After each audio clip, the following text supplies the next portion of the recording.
الحمد للہ وحدہ والصلاة والسلام علی من لا نبی بعدہ اما بعد فاعوذ باللہ من الشیطان الرجیم بسم اللہ الرحمن الرحیم سبحانک ھذا بہتان عظیم عن ابن عمر رضی اللہ تعالی عنہما قال قال رسول اللہ صلی اللہ علیہ وسلم ان اللہ جعل الحق علی لسان عمر وقلبہ رواہ الامام الہمام الترمذی فی جامعہ صدق اللہ العظیم وبلغنا رسولہ النبی الامی الکریم ونحن علی ذلک لمن الشاہدین والشاکرین والحمد للہ رب العالمین۔ معزز دوستو، یکم محرم الحرام سن 1442 ہجری ہے۔ آج 1417 سال امیر المؤمنین حضرت عمر فاروق رضی اللہ عنہ کی شہادت کو پورے ہو رہے ہیں۔ یکم محرم سن 24 ہجری حضرت عمر فاروق رضی اللہ تعالیٰ عنہ کی شہادت اور تدفین کا دن ہے۔ میرے دوستو، شہادت فاروق اعظم کے حوالے سے میں آپ کی خدمت میں 2-4 پوائنٹ عرض کروں گا۔ توجہ میری طرف رکھنا اور میری آنکھوں میں آنکھیں ڈال کر بات سننا۔ میں نے انشاءاللہ آپ کا وقت ضائع نہیں ہونے دینا۔ میں گزشتہ کل کراچی سے پہنچا ہوں سفر سے، صرف اسی وجہ سے کہ میں جمعۃ المبارک میں حضرت عمر فاروق رضی اللہ عنہ کے حوالے سے کچھ عرض کر پاؤں، ورنہ شاید میری جگہ آج کوئی اور دوست جمعہ پڑھاتے۔ 10 سال 6 مہینے 10 دن حضرت عمر فاروق رضی اللہ تعالی عنہ کی خلافت کے ایام ہیں۔ حضرت ابوبکر صدیق رضی اللہ تعالی عنہ کے بعد حضرت عمر فاروق رضی اللہ تعالی عنہ ملت اسلامیہ کے امیر المؤمنین، قائد، سلطان، رہبر، لیڈر بنتے ہیں۔ امیر المؤمنین عمر فاروق رضی اللہ تعالی عنہ نے یہ 10 سال اتنی پرامن، اتنی پر زبردست اور پرسکون زندگی کے ساتھ مسلمانوں کو یہ خلافت کا زمانہ دیا ہے جس کی مثال رہتی دنیا میں نہیں ملتی۔ اور حضرت عمر رضی اللہ تعالیٰ عنہ نے اپنے دور میں رسول اللہ صلی اللہ علیہ وآلہ وسلم کے 2 دشمن قیصر اور کسریٰ، ان دونوں کی سلطنتوں کو اور ان دونوں کے پایہ سلطنت کو یوں ٹھوکر سے اڑایا ہے جیسے چٹیل میدان میں فٹ بال کو کک ماری جاتی ہے۔ کیا قیصر اور کیا کسریٰ، یہ اپنے دور کے 2 سپریم پاور سلطنتیں ہیں، اپنی دور کی 2 سپر پاور حکومتیں ہیں۔ ان سے ٹکرانا دور، انہیں میلی آنکھ دیکھنا اپنے اپنے خاندان کو تباہ کرنے کے مترادف تھا۔ حضرت عمر فاروق نے قیصر سے بھی ٹکر لی ہے اور آدھے سے زیادہ ایشیا اس سے کھینچ لیا تھا، اور حضرت عمر فاروق نے کسریٰ کو بھی اس کی حیثیت اور اس کی اوقات یاد دلائی، حتیٰ کہ ان کے گھروں میں ایسی لڑائی ہوئی ہے کہ وہ گورنر اپنے بادشاہ کو اور بادشاہ اپنے گورنر کو، جو سسر اور داماد ہیں، ایک دوسرے کے قتل کے در پہ ہو جاتے ہیں۔ حضرت امیر المؤمنین عمر فاروق رضی اللہ عنہ کے دور میں اسلام نے وہ عزت پائی ہے، وہ عظمت پائی ہے، اور مسلمانوں میں وہ جرأت پائی ہے جس کی رہتی دنیا تک مثال نہیں ملتی۔ اس کی وجہ حضور پاک صلی اللہ علیہ وسلم نے مانگا تھا، میرے مولا میرے اسلام کی آبادی کے لیے، اسلام کے آبیاری کے لیے اور اسلام کی عزت، طاقت، شوکت کے لیے مجھے عمر فاروق عطا فرما دے۔ ایک دعا میں ہے، اے اللہ 2 عمروں میں ایک عمر دے، ایک عمر ابن ہشام ابو جہل، ایک عمر ابن الخطاب حضرت عمر، اور ایک دعا میں اے اللہ صرف عمر دے دے۔ اللہم اعز الاسلام بعمر خاصتاً، صرف اسے مانگا ہے۔ تو حضور پاک علیہ السلام نے جب مانگا تو اسی لیے کہتے ہیں تمام صحابہ مرید رسول ہیں، عمر مرید کے ساتھ ساتھ مراد رسول ہے۔ حضور علیہ السلام نے مانگا ہے تو اللہ پاک نے ان سے وہ کام لیا ہے کہ رہتی دنیا تک یاد رہے گا۔ وہ کیا کام ہے؟ میں کام گنوانے سے پہلے ایک بات آپ کی خدمت میں کہتا ہوں۔ حضور علیہ السلام کا دور نبوی چل رہا تھا۔ حضور علیہ السلام نے خواب دیکھا۔ پیغمبر کا خواب اللہ کی وحی ہوتا ہے۔ کیوں؟ نبی کی خواب میں، نبی کی نیند میں دل جاگتا ہے، دل نہیں سوتا، صرف آنکھ سوتی ہے۔ تو نبی کا خواب اللہ کی وحی ہے۔ جیسے ابراہیم علیہ السلام نے خواب دیکھا حضرت اسماعیل کے لیے، تو وہ وہی ٹھہرا، اللہ کا حکم ٹھہرا۔ تو یہ بھی حضور علیہ السلام کا خواب تھا، کتاب العلم بخاری میں موجود ہے۔ حضور علیہ السلام نے وہ خواب حضرت عمر کو بتایا کہ عمر میں نے خواب دیکھا ہے، مجھے دودھ کا پیالہ دیا جاتا ہے، میں پیتا ہوں، بچتا ہے تمہیں دیتا ہوں، تم پینا شروع کر دیتے ہو، تمہاری ناخن سے دودھ جاری ہو جاتا ہے۔ حضرت عمر رضی اللہ عنہ کو حضور علیہ السلام نے خواب سنایا تو قدر توقف فرمایا۔ حضرت عمر نے عرض کیا یا رسول اللہ خواب آپ نے دیکھا، تعبیر بھی آپ ہی فرمائیں گے؟ حضور نے فرمایا اس کی تعبیر دین اور علم ہے، یعنی جیسے اللہ دین اور علم میرے ذریعے پورا کر رہا ہے، جو بقیہ ہوگا وہ تیرے ذریعے پورا ہوگا۔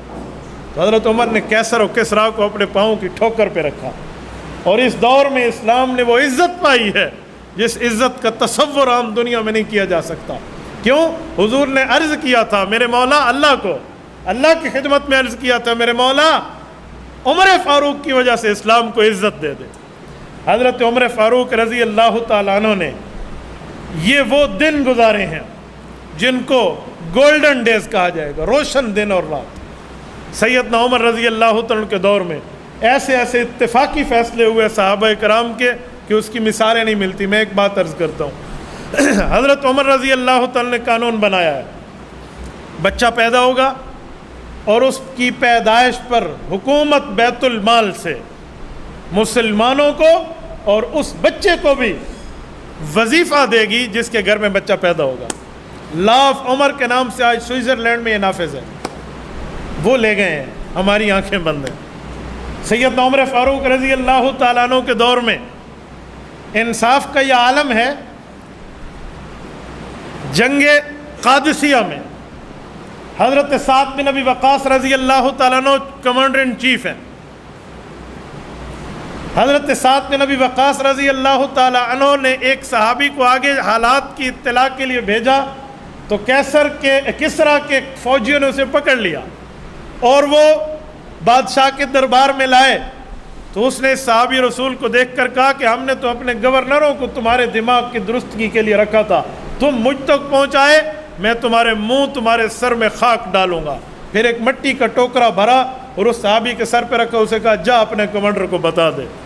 حضرت سعد بن ابی وقاص کے پاس جب کسریٰ کا بھرا ہوا مٹی کا ٹوکرا آیا تو حضرت سعد بن ابی وقاص فرمانے لگے اللہ اکبر، میں تو اس سے زمین کھینچنے آیا تھا اسلام نافذ کرنے کے لیے، اس نے تو اپنی زمین اور مٹی ہمیں خود حوالے کر دی ہے۔ اور یہاں پر اتنی فتوحات ہوئی ہیں، یہ علاقہ کھینچا گیا، ایران پر اسلامی سلطنت کا پرچم لہرایا، اور یہاں کی غنیمتیں اور کفار سے کھینچا ہوا مال جب مدینہ منورہ گیا تو حضرت سعد بن ابی وقاص کا ایک رکہ بھی ساتھ گیا کہ امیر المؤمنین یہ سب چیزیں ہم نے کھینچی ہیں، لیکن اس میں جو سونے ہیرے اور جواہرات کی فلاں چیزیں جو فلاں گٹھڑیوں میں بندھی ہوئی ہیں ان پر یہ نشانیاں ہیں، یہ اس جگہ پر صحابہ کرام کو ملی ہیں جس جگہ پر انہیں دیکھنے والا اللہ کے سوا کوئی نہیں تھا۔ وہ چاہتے تو چرا لیتے، لیکن آپ کی دیانت اور امانت کے صدقے آپ کی رعایا اتنی دیانت اور امین بن چکی ہے کہ وہ آپ تک یہ چیزیں بھجوا رہی ہیں۔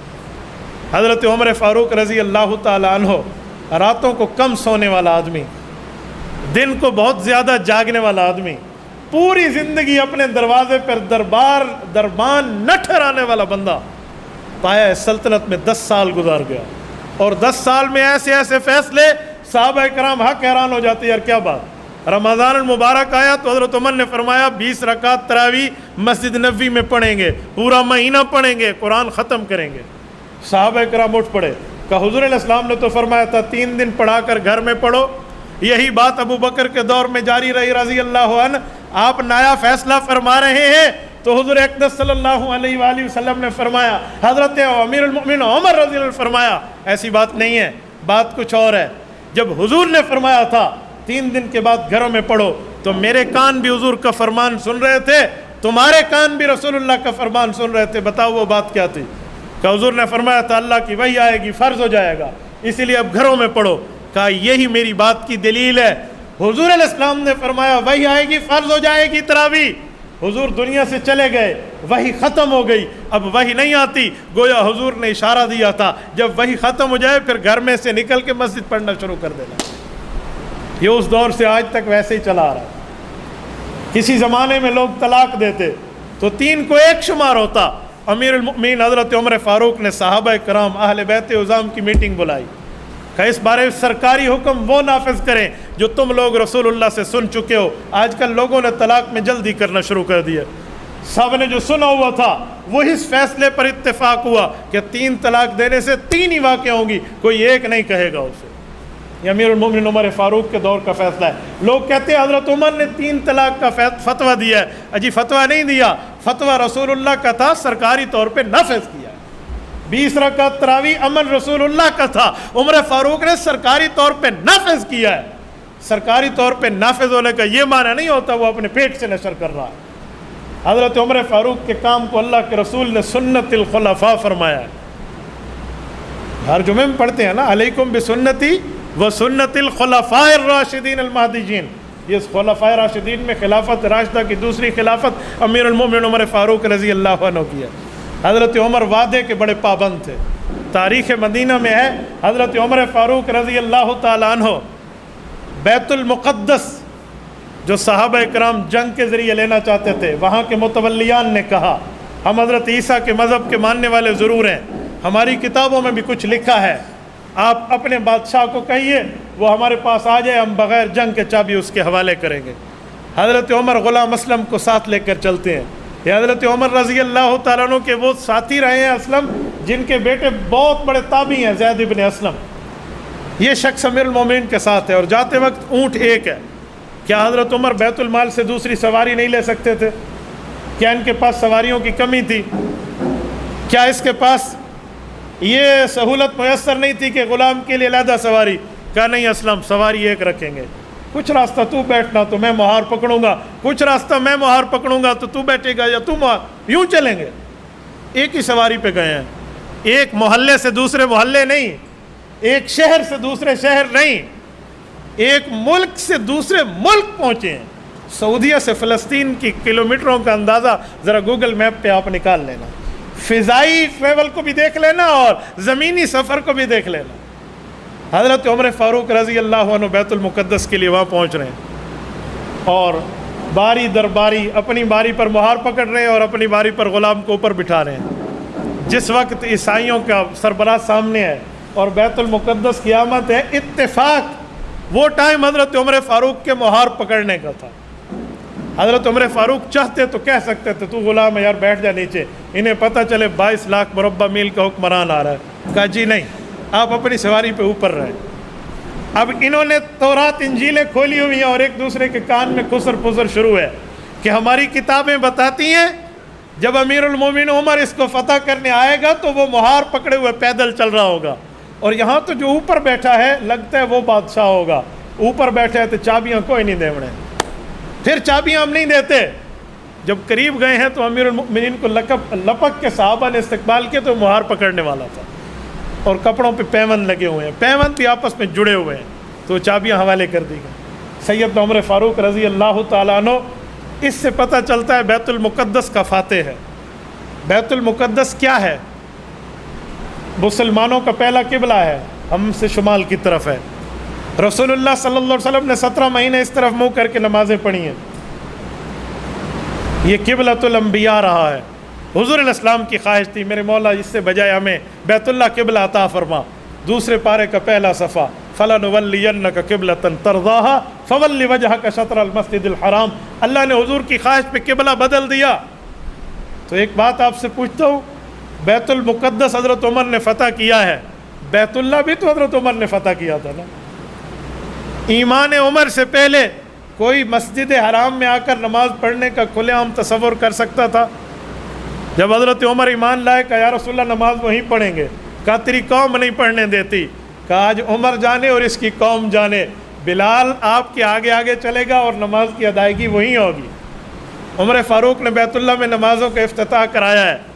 حدیث پاک میں ہے من سن سنتن فی الاسلام حسنہ، فرمایا اللہ اکبر، جس نے کسی نیکی کے کام کی بنیاد رکھی فلہ اجرھا واجر من عمل بھا من بعد، فرمایا اسے اپنا ثواب بھی ملے گا، بعد والے جو کام کریں گے وہ بھی اس کی کھاتے میں جائے گا۔ حضرت عمر فاروق رضی اللہ عنہ صرف بیت اللہ کے ثواب کی نمازوں میں شامل نہیں ہیں، وہ بیت المقدس کے ثواب میں بھی شامل ہے۔ سید عمر فاروق رضی اللہ عنہ نے 10 سال 6 ماہ 10 دن یہ خلافت پر گزارے ہیں۔ اور حضرت عمر فاروق کا یہ گولڈن چین کا قول مشہور ہے، فرماتے تھے میرے دور میں اگر دریائے فرات عراق کے کنارے پر بھی کوئی کتا پیاسا مر جائے تو میں اپنے آپ کو جواب دہ سمجھتا ہوں کہ شاید اللہ مجھ سے پوچھے عمر تیری حکومت اور سلطنت میں یہ ایسے رہا۔ سیدنا عمر فاروق رضی اللہ تعالیٰ عنہ کے دور میں کس کس بات کو ذکر کروں جس کا معاملہ خدا کی قسم رہتی دنیا تک یادگار نہ بن گیا ہو۔ حضرت عمر رضی اللہ تعالیٰ عنہ کے دور میں انصاف کا بول بالا ہے۔ حضرت عمر فاروق کے دور میں مسلمانوں کی معیشت آسمانوں کو چھو رہی ہے۔ حضرت عمر فاروق کے دور میں مسلمان پرامن زندگی گزار رہے ہیں۔ سیدنا عمر فاروق رضی اللہ عنہ کے دور میں غریب سے امیر تک کوئی جو ہے نا برگر فیملی کا فرق نہیں ہے۔ رات کو سوئے ہوئے ہیں، غلام نے بتایا کہ مدینہ کی شہر کی حدود سے باہر ایک قافلہ آ کر رکا ہوا ہے اور بچے رو رہے ہیں، کہ پتہ نہیں ابھی کون جائے گا وہاں، ہمیں تو نہیں پتہ تھا، بغیر اطلاع کے قافلہ آ گیا، آؤ اسلم تو اور میں چلتے ہیں۔ حضرت عمر وہاں گئے ہیں، دیکھا ایک خاتون ہے اور بچے رو رہے ہیں اور وہ ہنڈیا پکا رہی ہے۔ قریب ہو کر پوچھا کوئی مدد، کوئی بات چاہیے، یہ کیا مسئلہ ہے؟ کتنے ٹائم سے کھانا پک رہا ہے، یہ ہنڈیا پک نہیں رہی، وجہ؟ کہا ہنڈیا ہوتی تو پکاتی۔ کہا چولہے میں کیا ہے؟ کہا یہ آگ ہے اور اوپر دیگچی میں پانی ہے، یوں چمچ کو ہلا رہی ہوں، بچے اس بہلا سے ہلا کر سلا دوں گے۔ حضرت عمر فاروق بیت المال کے پاس آئے ہیں اور آ کر جو بوری تھی خوراک کی وہ اپنے کمر پہ رکھی ہے۔ غلام کہنے لگے میں اٹھاؤں؟ کہ قیامت کے دن میرے بوجھ کو تو اٹھائے گا؟ اور یہاں پر آئے ہیں اور آ کر اسے چیزیں دی ہیں۔ جب وہ کھانا پکانے لگی غلام نے کہا چلیں، کہا میرا دل کہتا ہے تھوڑا ٹائم بیٹھ جائیں، ان بچوں کو روتا دیکھا تھا، انہیں ہنستا دیکھ لوں۔ امیر المؤمنین خود پکا رہے ہیں۔ پرانے زمانے میں وہ آگ کو پھونک مارنے کے لیے ایک چھوٹی سی پائپ ہوا کرتی تھی، پھونکنی، اس سے پھونک مارا جا رہا ہے، جو اس زمانے کا تھا، پتہ نہیں وہ پائپ تھا یا پتہ نہیں کیا بات تھی، پھونک مار رہے ہیں اور وہاں سے آگ سے دھواں نکل رہا ہے۔ وہ دھواں حضرت عمر فاروق کی داڑھی مبارک کو کراس کر رہا اور امیر المؤمنین ان کے لیے پکا کر انہیں کھلا رہے ہیں۔ وہ عورت اپنے بچوں کو کھاتا دیکھ کے خوش ہو کے کہتی ہے تو اس قابل تھا کہ تو سلطنت مدینہ کا حکمران ہوتا اور عمر تو ہوتا، تو اس قابل تھا۔ حضرت عمر فرمان لگے امیر المؤمنین کو کیا کہتی ہو؟ اسے تیرے آنے کی خبر کہاں ہے؟ اسے تو نہیں پتا، میں آؤں گی دربار میں اور آ کر بات کروں گی۔ کہا اچھا آپ کون ہو؟ کہا آپ وہاں آنا، شاید میری آپ سے ملاقات ہو جائے گی۔ ہر واقعہ ایک یادگار واقعہ عمر فاروق رضی اللہ عنہ۔ سیدنا عمر رضی اللہ تعالیٰ عنہ کے دور میں ایک عجیب بات ہے، مدینہ کی زمین پہ زلزلہ آتا ہے۔ آج زلزلوں کا علاج تلاش کرنے کے لیے ابھی تک پلیٹ ہلتی ہیں نہیں ہلتے، سائنس ابھی تک ناکام ہے، وہ زلزلوں کا حل تلاش نہیں کر پائی۔ ناکام ہو کہ انہیں بلڈنگ بنانا شروع کر دی ارتھ پروف، یہ زلزلوں سے بچ جائیں گے، یوں لچکتی رہیں گی۔ ورلڈ ٹریڈ سینٹر پھر بھی گر گیا، لیکن عمر فاروق کا علاج کچھ اور تھا۔ حضرت عمر کا نظریہ اور کنسپٹ یہ تھا کہ جب زمین پہ زلزلہ آتا ہے شاید اس میں حکمران وقت کی بدنیتی شامل ہوتی ہے۔ مدینہ کی زمین میں زلزلہ آیا، حضرت عمر نے کوڑا مارا اور زمین سے گفتگو کی ہے، کہا میں نے کوئی ناانصافی کی ہے تو مجھے بتا، میں نے کوئی کرپشن میں میرے ہاتھ رنگے ہوئے ہیں تو مجھے بتاؤ، میں نے کوئی مسلمانوں کے مال پہ ڈاکہ مارا ہے؟ میں نے تو جو رسول اللہ سے سیکھا وہی نافذ کر رہا ہوں، اور تیرے اندر زلزلہ، تیرے اندر ارتعاش، تیرے اندر ویپریٹنگ۔ وہ دن اور یہ دن مدینہ کی زمین زلزلوں سے محفوظ ہو گئی۔ حضرت تمیم داری آئی ہیں کہ یا رسول اللہ حرہ میں آگ لگ چکی ہے۔ حضرت عمر فاروق رضی اللہ تعالیٰ عنہ کے پاس جو کندھے پہ رکھی ہوئی چادر ہے، کہ تمیم یہ چادر لو اور اس آگ کو کہو ہم نے اس زمین پر انصاف کیا ہے، نا انصافی نہیں کی، یہ کہو یہ چل پڑے گی۔ اس چادر کو یوں بنایا جیسے کوڑے سے جانور کو بھگاتے ہیں۔ تمیم داری یوں سے کہہ رہے ہیں جاؤ جا، جس جگہ سے نکلی تھی وہاں پتھر رکھ کے واپس آ گئے۔ سیدنا عمر فاروق کو گورنر مصر کا خط آتا ہے کہ یہاں تو ایک عجیب منظر ہے، ایک بندے کی قربانی دینی پڑتی ہے تو دریا کہتے ہیں میں چلتا ہوں۔ اچھا، ہر سال دریا بالکل سوکھ جاتا ہے اور یہاں بندے میں بھی بندی کو اور خوبصورت لڑکی کو دفن کرنا پڑتا ہے۔ کہتے ہیں ہمارا دریا میں ایک دیوتا اور جن رہتا ہے، یہ مجوسی کہتے ہیں وہ ہر سال ایک لڑکی کو کھاتا ہے تو ٹائم لیمٹ ہے اس کی، اگلے سال تک پانی دے گا، پھر دیوتا ناراض ہو جائے گا، وہ کہے گا ڈو مور، ہمیں کچھ اور چاہیے۔ حضرت عمر فاروق نے 2 خط لکھے ہیں، ایک گورنر کو اور ایک دریا کو۔ گورنر کو کہا کہ جو دوسری چٹھی ہے نا تعمیل حکم پہ جا کے دریا میں ڈال دینا، دریا جانے اور دریاؤں کا مالک جانے، ہم نے اپنا کام جو ہمارے ہاتھ میں تھا وہ پورا کر دیا۔ گورنر وقت وہاں ڈالنے گئے ہیں تو لوگوں کا جلوس بھی ساتھ گیا ہے کہ مسلمان نایا کام کر رہے ہیں، باپ دادے سے دیکھتے ہوئے اس رسم کو آ رہے ہیں، یہ کیا ہوگا؟ وہ چٹھی ڈالی ہے تو وہ دریا چلا ہے، 16 ہاتھ اوپر چلا ہے اور قیامت تک چلتا رہے گا۔ حضرت عمر فاروق رضی اللہ عنہ وقت کے وہ ولی اللہ کے امام تھے، ان کے کشف، ان کے تصوف، ان کی کرامات کے واقعات مشہور ہیں۔ البدایہ میں حضرت عمر رضی اللہ عنہ ممبر پہ بیٹھے ہیں، ایسی گفتگو ہو رہی ہے، میں آپ سے جیسے بات کر رہا ہوں، درمیان میں کوئی جملہ معترضہ بولوں، جملہ معترضہ کا معنی ہوتا ہے جس کا تعلق نہ اس ٹاپک سے ہو نہ آپ سے ہو، ایسے ہی کہہ دوں بھائی یوں کر دیں، اور اس کا نام لوں جو یہاں موجود ہی نہیں ہے۔ حضرت عمر نے بھی ایسے حضرت ساریہ بن زنیم رضی اللہ عنہ کا نام لے کر کہا ساریہ ذرا پہاڑ سے ہٹ جا، اور پھر اپنے خطبے کو جاری رکھا۔ حضرت عمر فاروق سے صحابہ نے بعد میں پوچھا وحی کا دروازہ بند، آپ ساریہ سے بات بن دیکھے کیا معاملہ؟ کہا میرا بھی ایمان ہے وحی کا دروازہ بند، میرے سامنے رب العزت نے ساریہ کے لشکر کو کھول دیا، میں بیٹھا تو مسجد نبوی میں ہوں، دیکھ میدان جنگ کو رہا تھا تو مجھ سے رہا نہ گیا، دشمن میرے کمانڈر پہ حملہ کرے، میں نے کہا ذرا بچ سے، میں نے یہ کہا منظر غائب ہو گیا، میں نے سمجھا پتہ نہیں کیا ہے، کوئی اللہ کی طاقتیں، میں نے بات اپنی چلانا شروع کر دی۔ وہی وقت وہی ٹائم نوٹ کر کے رکھ دیا گیا۔ حضرت ساریہ فاتح بن کے لشکر سے واپس آئے تو حضرت امیر المومنین عمر رضی اللہ عنہ کی گفتگو کو پیش کیا گیا، کہا جی ہاں یہ وقت تھا اور اس وقت دشمن ہم سے پچھلی طرف سے حملہ آور ہونا چاہ رہا تھا، جہاں پر ہماری نظر اور توجہ نہیں تھی، حضرت عمر کی آواز کانوں میں پڑی، ہم نے ادھر دیکھا تو لشکر کا مقابلہ کیا اور ہم جنگ جیت آئے۔ یہ کرامت عمر فاروق رضی اللہ عنہ کے دور میں۔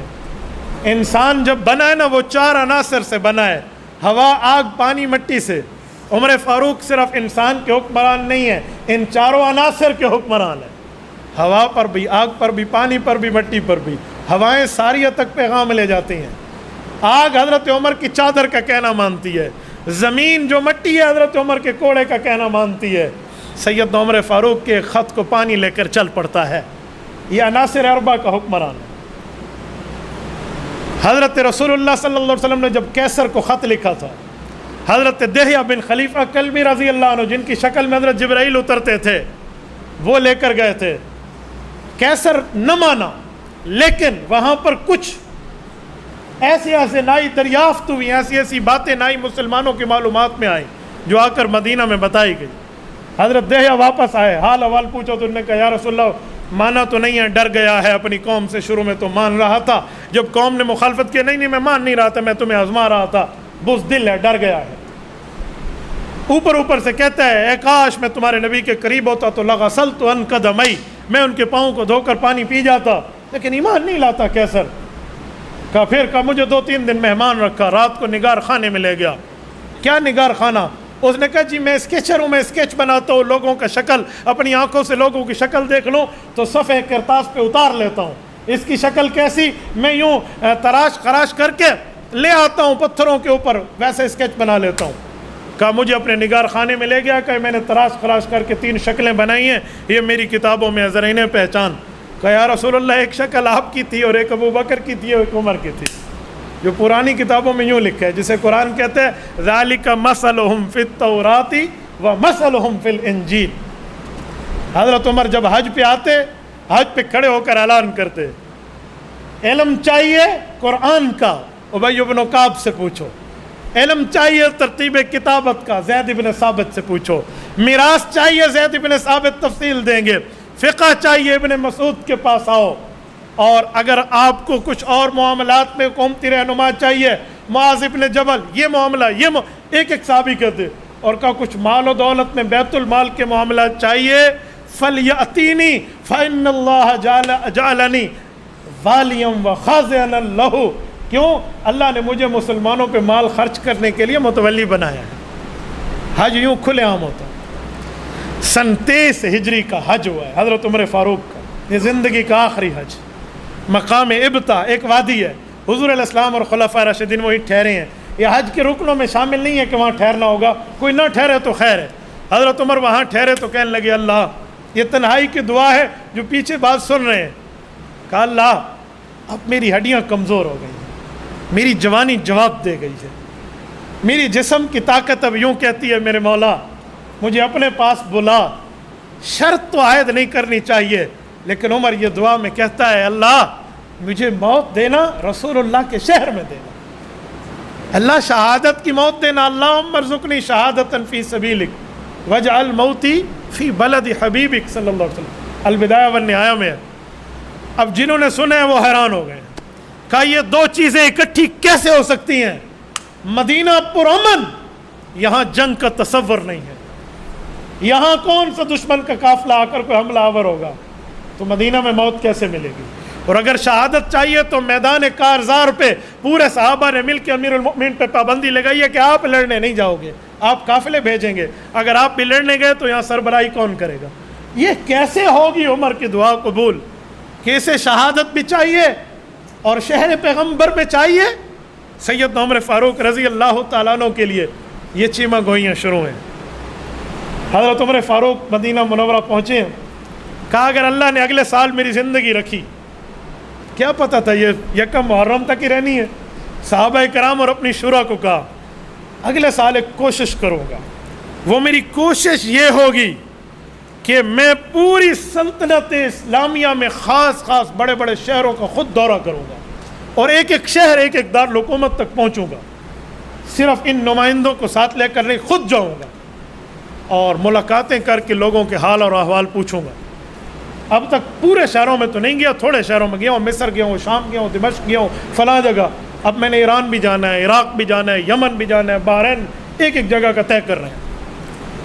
یہ میرا اگلے سال کے دوروں میں ایک دورہ لکھ لیا گیا۔ حضرت عمر سرکاری کاموں کے معاملات میں مصروف ہیں۔ سیدنا مغیرہ بن شعبہ رضی اللہ عنہ نے حضرت عمر سے خصوصی اجازت لی تھی، توجہ رکھنا میں یہ شہادت کی بات آپ کی خدمت میں کر رہا ہوں۔ کفار کا مدینہ اور مکہ میں داخلہ ممنوع تھا۔ ابو لولو مجوسی، یہ مجوسی کافر ضرور تھا لیکن ماہر تھا، بڑائی تھا، کمہار کا کام کرتا تھا، لوہار تھا، نقاش تھا، اسکیچ بنا لیتا تھا، بہت سی فنون کا ماہر تھا، اور یہ حضرت مغیرہ بن شعبہ کا غلام تھا۔ تو حضرت عمر رضی اللہ عنہ سے ان نے پوچھا کہ یہ بڑا ماہر آدمی ہے، آپ چاہیں تو اسے مدینہ منورہ ہم بلوا لیں، اس وجہ سے کہ مسلمانوں کو اپنے فنون سکھائے گا، کوئی اس کے لیے خصوصی اجازت کسی کونے میں؟ حضرت عمر فاروق کو شروع میں تو ناگوار لیکن مسلمانوں کے فوائد کے لیے بلوا لیا گیا۔ کبھی حضرت عمر فاروق نے کسی بالغ کافر کو آنے کی اجازت نہیں دی، نابالغ بچوں کا آنا تو اور بات تھی، اس خصوصی اجازت پہ اسے بلوایا گیا۔ اس نے کام کرنا شروع کیا، مسلمانوں کو سکھانا شروع کیا۔ اس زمانے کا دستور تھا کہ مالک اپنے غلام کو جب کام پہ لگاتا اور کاروبار وہ کر لیتا تو وہ مالک کو خراج ادا کرتا۔ خراج کا کیا مطلب؟ خراج کا مطلب یہ ہے کہ وہ جو کماتا مالک اس سے صرف 2% لیتا۔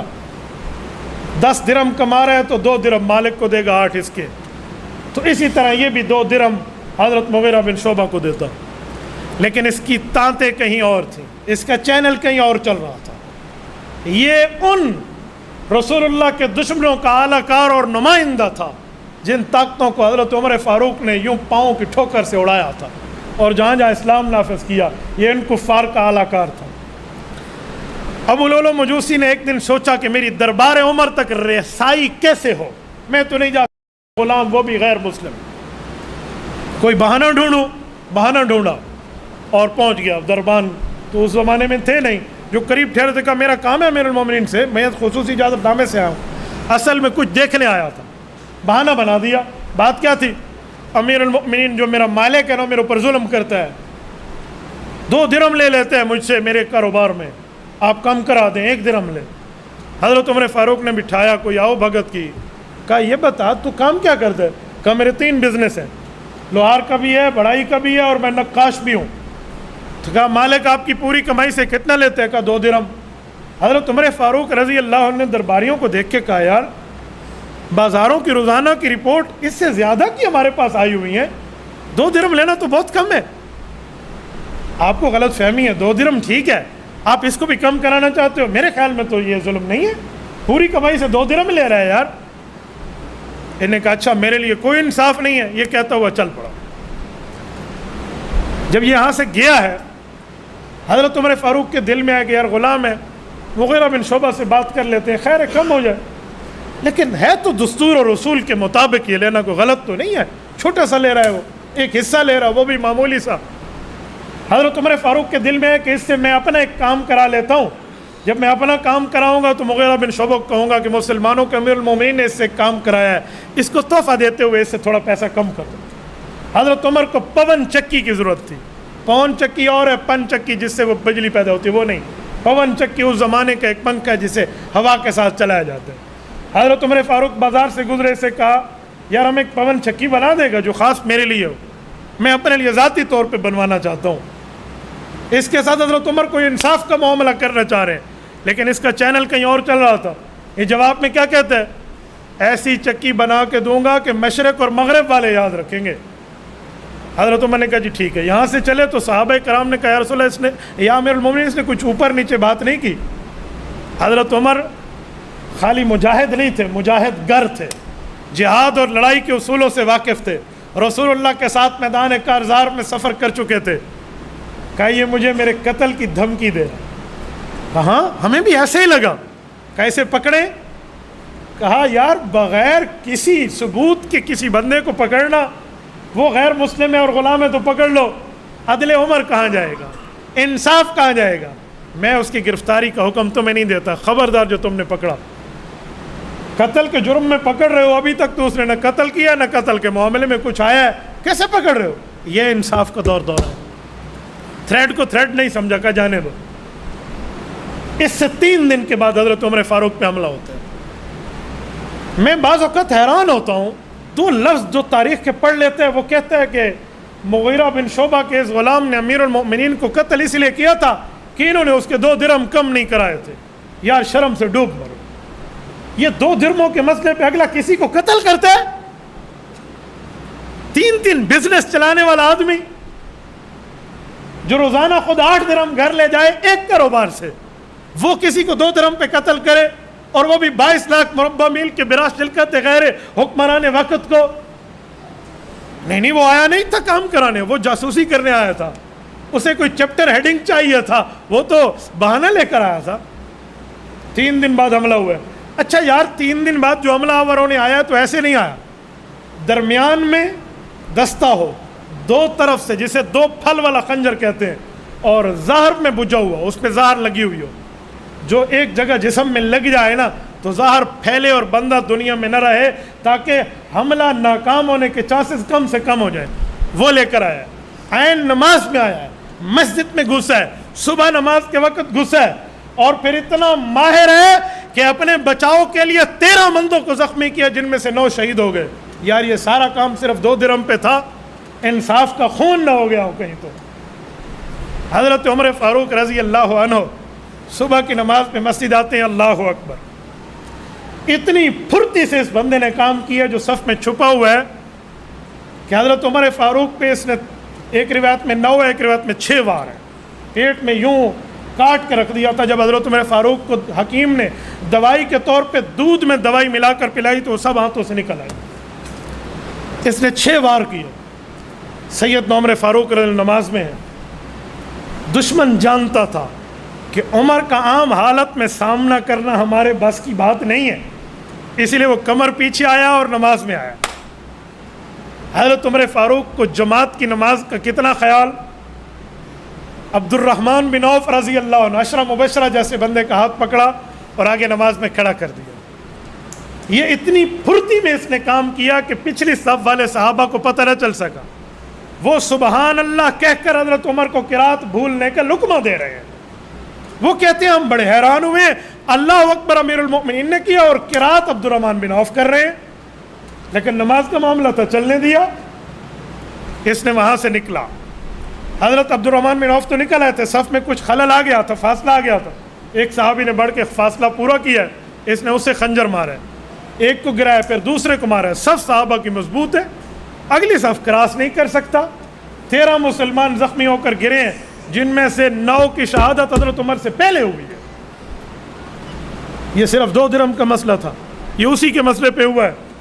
یہ کیسا دیانت کا خون کرنے والا الزام ہے یار. آخر جب اس نے دیکھا نا کہ میں یہاں سے نہیں نکل سکتا, اس نے اپنے آپ کے اوپر وہ خنجر مار کے خود کو وہاں قتل کر دیا, تاکہ قتل کی اس کا معاملات کا سراغ ہی نہ نکل سکے کہ بات ہوئی کیا تھی.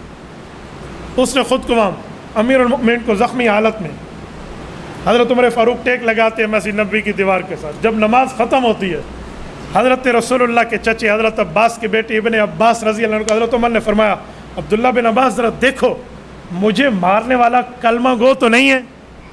جب دیکھا گیا کہ وہ تو مجوسی ہے, کہا میرا اللہ تیرا شکر ہے تو نے میرا خون کسی کلمہ گو کے ہاتھ پہ نہیں لکھا تھا, قاتل ہی مر گیا تو کیا ہوتا. حضرت عمر کو گھر لایا گیا. میں پڑھتا ہوں نا تاریخ کے اوراق اور صحابہ کی باتیں, اللہ کی قسم دل رونگٹے کھڑے ہو جاتے ہیں. حضرت عمر کے بیٹے عبداللہ بن عمر رضی اللہ عنہ تیمارداری میں ساتھ ہیں, دوائیوں میں حکیم کو بلایا ہوا ہے, لیکن ایک بات حضرت عمر کو اس زخمی حالت میں بار بار کہہ رہے ہیں, ابو آپ کی صبح کی نماز قضا نہ ہو جائے, ابو آپ کی صبح کی نماز قضا نہ ہو جائے. یہ حالت. آج ہم عمر فاروق کا نام لیتے ہیں اور ہمیں نماز کی فکر نہیں ہے. حضرت حسین ابن علی رضی اللہ تعالیٰ عنہ کا نام لیتے ہیں, ان نے میدان کربلا میں بھی نماز نہیں چھوڑی, ہمیں نماز کی فکر نہیں ہے. 3 بار حضرت عمر کو تیمم کرایا گیا ہے, لیکن وہ نماز نہیں پڑھ سکتے, وہ گر جاتے ہیں. جب خون جاری ہو نا تو وضو ٹوٹتا نہیں ہے, بس ایک بار تیمم کراؤ وقت تک چلتا ہے, اگلے وقت میں پھر وضو کرے گا یا تیمم ہوگا. یہ جاری خون کے ایمرجنسی اور اضطرار کا مسئلہ کچھ اور ہے. 3 بار تیمم کرائے گا لیکن نہیں ہو سکتا. طبیب بلائے گئے ہیں, وہ دوائی پلاتے ہیں تو ہاتھوں سے نکل جاتے ہیں. وہ زمانہ کوئی یوں جدید ٹیکنالوجی کو تو نہیں ہے کہ ہاتھوں کو جوڑ لیا. حضرت عمر فاروق فرمان لگے یہ میرا آخرت کا وقت ہے, بیٹا ذرا میں نے کس کس کا قرضہ دینا اس کا حساب لگاؤ. عبداللہ بن عمر حضرت عمر فاروق کا وہ رجسٹر لائے جو قرضہ جس سے لیتے تھے لکھ لیتے تھے. 86,000 درہم حضرت عمر فاروق پہ قرضہ تھا, اس کے اتارنے کی ترتیب بنائی. وصیتیں شروع فرمائی مسلمانوں کو, اور وصیتیں دے دے کر حضرت عمر فاروق رضی اللہ تعالیٰ عنہ فرمانے لگے ذرا اماں جان عائشہ کے پاس جاؤ, اور انہیں کہو اگر آپ اجازت دے دیں تو میں اپنے پیش رو حضرت ابوبکر اور اپنے پیغمبر رسول اللہ کے ساتھ اسی روزے میں اسی جگہ دفن ہونا چاہتا ہوں. حضرت اماں جان کے پاس حضرت عبداللہ بن عمر باپ کی فرمائش لے کر گئے. کہا یہ جگہ تو میں نے اپنے لیے رکھی ہوئی تھی, ایک میرے خاوند ہے ایک میرے والد ہے. عمر کو اپنی ذات پہ عائشہ ترجیح دیتی ہے, انہیں کہو میں تمہیں اجازت دیتی. واپس آ کر بتایا, دیانت دیکھیں حضرت عمر کی. کہا بیٹا ایک بات یاد رکھنا, زندگی اور ہوتی ہے, وفات کے بعد کے معاملات اور ہوتے ہیں.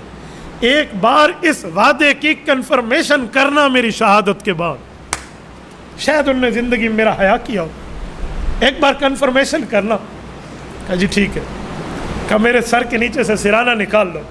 سرانہ نکالا اور اللہ سے عرض کرنے لگے اللہ میں نے تو اپنی زندگی میں کوئی غلط معاملہ نہیں کیا, میں نے رسول اللہ کے ہاتھ میں ہاتھ دے کر جو بیعت کی تھی اللہ وہ باتیں جہاں تک پوری کر سکتا تھا میں نے اپنی کوشش پوری کی ہے.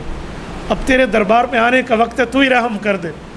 ایک صحابی نے عرض کیا امیر المؤمنین آپ کیا کہہ رہے ہیں, آپ تو بڑے نیک حضور کے ساتھ اور کیا باتیں کر رہے ہیں. کہا چھوڑ دے مجھے, یہ میرے اور میرے رب کی باتیں ہیں. اس وقت بھی اپنی تعریف کو قبول نہیں کیا. حضرت عمر رضی اللہ عنہ نے فرمایا اپنے بعد 6 بندوں کو نامزد کر کے جا رہا ہوں, مسلمانوں کی جماعت جس پر چاہے اتفاق کر لے. عثمان, علی, طلحہ, زبیر, عبد الرحمن بن عوف رضی اللہ عنہ, یہ بندے دیکھ کر جا رہا ہوں حضرت عمر نے, اور سعد رضی اللہ عنہم, یہ سارے ان میں سے جس پر اتفاق کر لو. 3 یا 4 دن حضرت عمر زخمی رہے ہیں. یہ 27 ذوالحجہ کی بات ہے. یکم محرم والے دن شہادت بھی ہوئی ہے اور حضرت عمر فاروق کی تدفین بھی ہوئی ہے. میں یہاں پر بعض اوقات حیران ہو جاتا ہوں, کچھ لوگوں کو خام خواہش ہے کوئی سوالات اٹھانے کی عادت ہے. میں آج بھی 2 بندوں سے سن رہا تھا, مجھے واٹس ایپ پہ بھی ایک دوست نے بھیجا کہ حضرت عمر کی شہادت 26 ذوالحجہ کو ہے, محرم میں نہیں ہے. کیوں نہیں ہے بھائی, کس نے کہا؟ کیسی بات ہے؟ کوئی ثبوت نہیں ہے۔ میں نے کہا امام ابن کثیر لکھتے ہیں 27 ذوالحجہ کو وار ہوا ہے، 3 دن بیمار رہنے کے بعد فوت ہوئے ہیں، وہ مہینہ 29 کا ہے، بدھ والے دن وار لگا ہے، ہفتے کے دن جو آج آ کر شہید ہوتے ہیں، پھر اگلے دن تدفین ہو رہی ہے 1 محرم کو، جب شہادت ہوئی اسی دن تدفین ہوئی شام سے پہلے پہلے۔ کون سا دن بنتا ہے؟ کون سا دن؟ 27 28 29 3 دن بیمار رہے، 29 کا مہینہ پھر 1 ہی ہے۔ ابن کثیر کی یہ آپ کو حوالہ جات نظر نہیں آتے؟ کا ایک روایت اور بھی لکھی ہوئی ہے۔ میں نے کہا کسی مسئلے پر 5 روایتیں ہو جائیں تو اس کا کیا معنی ہے؟ اس واقعہ کا انکار کر دو۔ رسول اللہ صلی اللہ علیہ وسلم کب پیدا ہوئے ہیں؟ کہنے لگا جی 8 ربیع الاول۔ میں نے کہا اور روایت؟ جی 7 ربیع الاول۔ اور روایت؟ جی 12 ربیع الاول۔ شیخ مولانا عبد القادر جیلانی رحمہ اللہ لکھتے ہیں جی 10 محرم کو پیدا ہوئے ہیں، غنیت الطالبین میں ہے۔ اس پر اتنا اختلاف ہے، کبھی رسول اللہ کی پیدائش پہ اختلاف کر کے یہ کہا ہے کہ یوں ہو گیا یوں ہو گیا؟ یار ایک مسئلے پہ 2-3 روایتیں آ گئی ہے، اس میں دیکھا جائے گا جس روایت نے شہرت پائی ہے اس پر کتنے حضرات موجود ہیں۔ تو یہاں بھی شہرت دیکھ لیتے، 1 محرم پہ مشہور قول ہے، اس پر اعتراض کون سا ہے؟ اشکال کیا ہے؟ نہیں یہ جھوٹ ہے، اس پر یا یہ آ جاتا ہے۔ میں نے کہا اچھا انبیاء کی تعداد کتنی ہے؟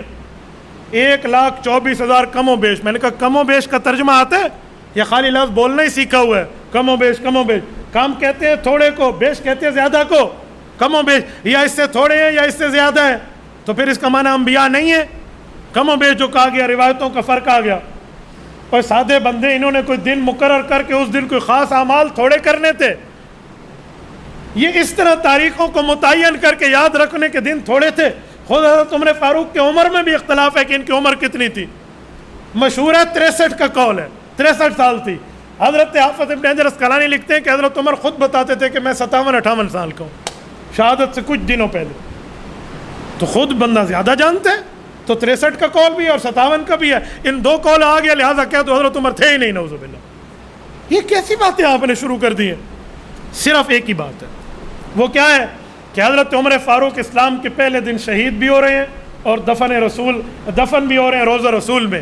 یہ مسئلہ کھاتا ہے کہ محرم میں پہلا شہید حضرت عمر بن جائے، یہ مسئلہ ہضم نہیں ہوتا، یہ اندر ہضم نہیں ہوتا، بخار اٹھتا ہے، بد نظمی بھی ہوتی ہے، بد ہضمی بھی ہوتی ہے۔